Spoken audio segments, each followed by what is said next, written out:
Wiraraja yang akan memenuhi tugas mata kuliah hidrologi terapan mengenai siklus hidrologi. Sebelum memulai pembahasan, kami ingin memperkenalkan diri kami terlebih dahulu. Nama saya Tirania Yulisnaina. Nama saya Dr. Tafiani. Nama saya Hilman Maulana. Nama saya Ferdi Astiadi. Nama saya Alif Rahman Ramadhani. Baik, kami akan memulai pembahasan tentang apa sih siklus hidrologi dan bagaimana prosesnya. Jika kalian penasaran, maka tonton video kami sampai habis. Dan sebelum nonton, jangan lupa like, comment, dan subscribe. Sebelum membahas tentang siklus hidrologi, saya akan menjelaskan pengertian air secara umum terlebih dahulu. Air merupakan zat cair. Pada kondisi standar tidak memiliki rasa, bau, maupun warna, dan terdiri atas hidrogen dan oksigen dengan rumus kimia H2O. Air dan manusia merupakan dua hal yang tidak terpisahkan. Hal ini dikarenakan air merupakan salah satu kebutuhan pokok manusia untuk keperluan sehari-hari, dan terutama untuk mencukupi kebutuhan air dalam tubuh manusia itu sendiri. Pada dasarnya, jumlah air di dalam bumi adalah tetap dan mengikuti suatu aliran disebut siklus hidrologi. Siklus hidrologi merupakan sirkulasi air yang berasal dari bumi, kemudian menuju ke atmosfer dan kembali ke bumi lagi yang berlangsung secara terus-menerus. Melalui siklus ini, ketersediaan air di daratan bumi dapat tetap terjaga. Proses siklus hidrologi juga berdampak pada teraturnya suhu lingkungan, cuaca, hujan, dan keseimbangan ekosistem bumi. Pemanasan air laut oleh paparan sinar matahari merupakan kunci proses siklus hidrologi tersebut dapat berjalan secara terus-menerus. Tahapan proses terjadinya siklus hidrologi terus bergerak secara berkelanjutan dalam berbagai tahap yang berbeda. Yang pertama, evaporasi, yaitu proses perubahan air yang berwujud cair menjadi gas atau biasa disebut dengan penguapan, sehingga memungkinkan ia untuk naik ke atas atmosfer bumi. Selanjutnya adalah transpirasi. Tahapan ini juga mengubah air yang berwujud cair dalam jaringan makhluk hidup menjadi uap air dan membawanya naik ke atas menuju atmosfer. Penguapan ini tidak hanya terjadi di badan air dan tanah, namun dapat berlangsung di jaringan makhluk hidup, seperti hewan dan tumbuhan. Ketiga, kondensasi, yaitu proses perubahannya air menjadi partikel-partikel es. Ketika uap air dari proses evaporasi, transpirasi, evapotranspirasi, dan sublimasi sudah mencapai ketinggian tertentu, uap air tersebut akan berubah menjadi partikel-partikel es yang berukuran sangat kecil melalui proses kondensasi. Yang keempat, sublimasi, yakni proses perubahan es di kutub atau di puncak gunung menjadi uap air tanpa harus melalui proses pencairan.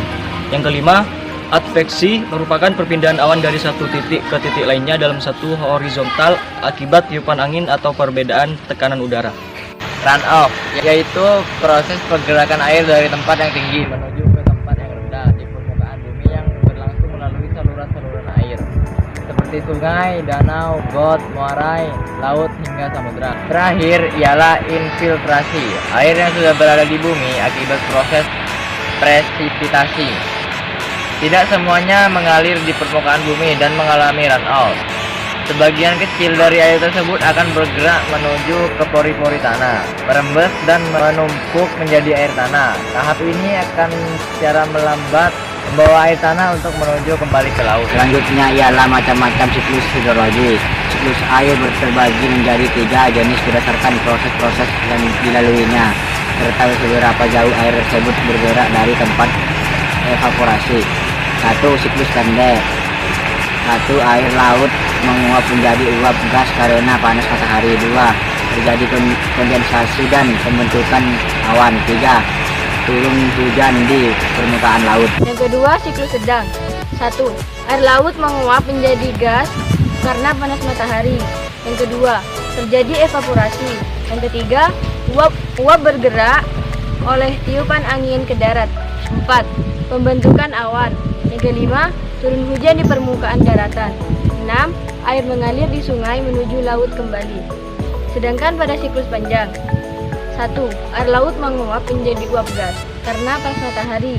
Yang kedua, uap air mengalami sublimasi. Yang ketiga, pembentukan awan yang mengandung kristal es. Yang keempat, awan bergerak oleh tiupan angin ke darat. Yang kelima, turun salju. 6. Pembentukan gletser. Yang ketujuh, gletser mencair membentuk aliran sungai. kedelapan, air mengalir di sungai menuju darat dan kemudian ke laut.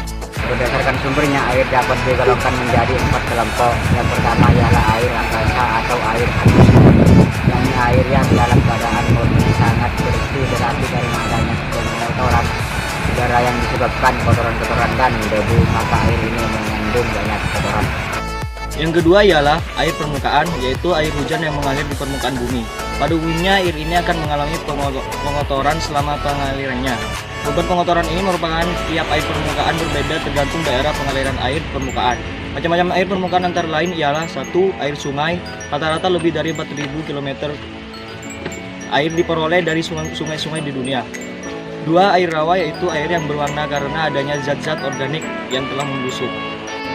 Yang ketiga adalah air tanah, yakni air yang terdapat dalam lapisan tanah atau bebatuan di bawah permukaan tanah. Terdapat 3 jenis air tanah diantaranya. 1. Air tanah dangkal, yang terjadi karena adanya proses peresapan air dari permukaan tanah. 2. Air tanah dalam, yang terdapat setelah lapisan rapat air yang pertama.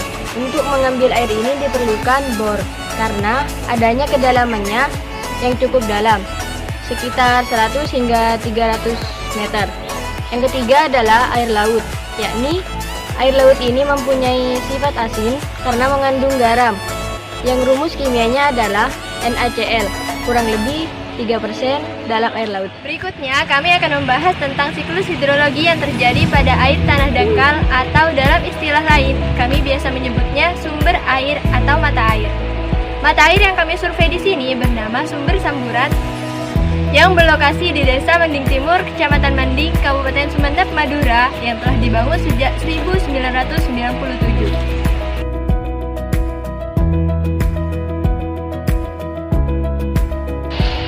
Ini adalah bagian hulu dari mata air yang merupakan sumber keluarnya air dari permukaan tanah.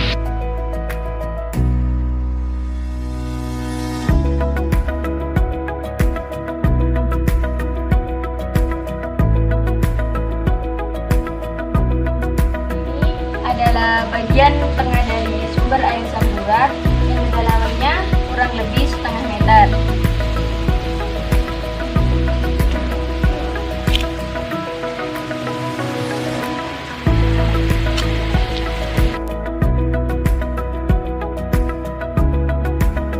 Dan ini adalah kondisi bagian hilir mata air Samburat dengan lebar yakni 2,25 meter yang mengalir seterusnya hingga menyatu dengan sungai-sungai kecil, kemudian menuju sungai besar yang akhirnya aliran airnya bersatu di lautan maupun samudra.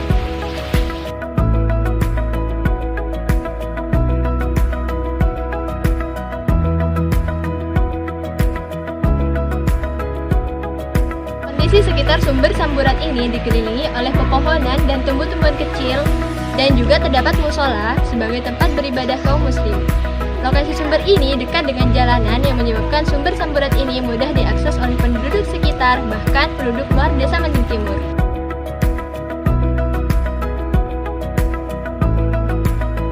Berdasarkan jenis siklus hidrologinya, sumber air dapat mengalami siklus hidrologi sedang dan siklus hidrologi panjang.